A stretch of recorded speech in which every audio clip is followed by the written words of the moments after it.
Ministry y'ebyobulamu yeetaaga obuwumbi 9 okutangira n'okwekuuma obulwadde bw'Ebola buleme okuyingira mu ggwanga lyattu Uganda. Bino bikakasiddwa omuwandiisi w'enkalakkalira mu ministry eno Dr. Diana Atwine mu nsinkano gy'abaddemu ne bambasada ab'amawanga abatuula mu Uganda okusaaka ab'emikago. So twagala essente, twagala accountability, mutual accountability. Twagala transparency. Atubuulire bw'oli agamba ndeese miliyoni 10. Okay, ogenda ziwaani anagenda okukola omulimu guno.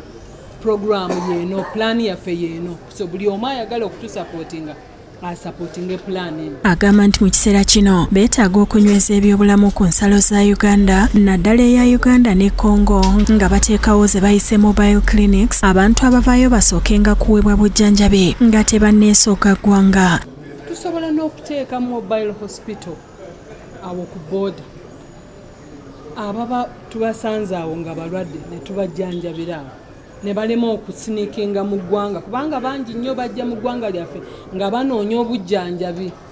So bwe tuba tutadde fasility awo kumpi awo ne boda oba mu Congo oba eno naye ne tusobola bonna be tuba tukuŋŋaanya awo ne tubajjanjabira awo ne batajja eno kijja kutuya. Atwine ayambalidde ne bannamikago abategeeza bannamawulire nga bwe bawaddeyo ssente ez'okulwanyisa Ebola mu kifo ky'okubatuukirira bo bennyini abali mu kintu kino ky'agambye nti kikyamu. Agamba nti tebaagala kubawa nsimbi za mu ngalo wabula okubazimbira wamu n'okubagulira ebyetaagisa mu kutangira obulwadde buno nga bwalambulula.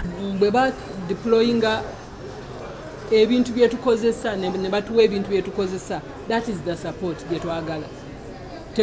Tetwagala batuwe sente cash, no, naye batubuulire esente ezo ze baba badeclarinze bagenda kukola ki. Agamba Uganda neetegefu okuyambako Congo okulwanyisa obulwadde buno kuba ekibeera ewaabwe naffe kitukwatako mu mbeera y'omulirwano gwokya 2. Ono era atubuulidde nti olunaku olw'enkya baakusinkana minisita w'ebyobulamu e Congo ne South Sudan okutema empenda ku butya bwe banaalwanyisaamu obulwadde buno.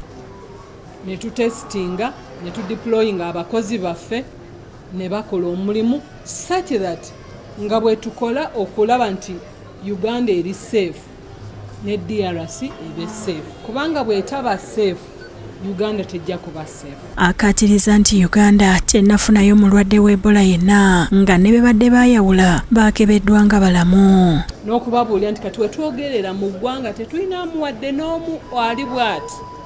Omulwadde gwe tutestinga ne tugamba nti ono alina Ebola tetumwina. N'abantu baffe be tusobodde okuteeka mu quarantine abasawo abaali bajjanjaba abalwadde abo ne kati we twogera tewali n'omu eyatestinze positive. Kyokka asabye abantu obuteesuulirayo gwa Nagamba. Shamshad Nalujja yakusakidde eggulire lino ku Rabukedde TV.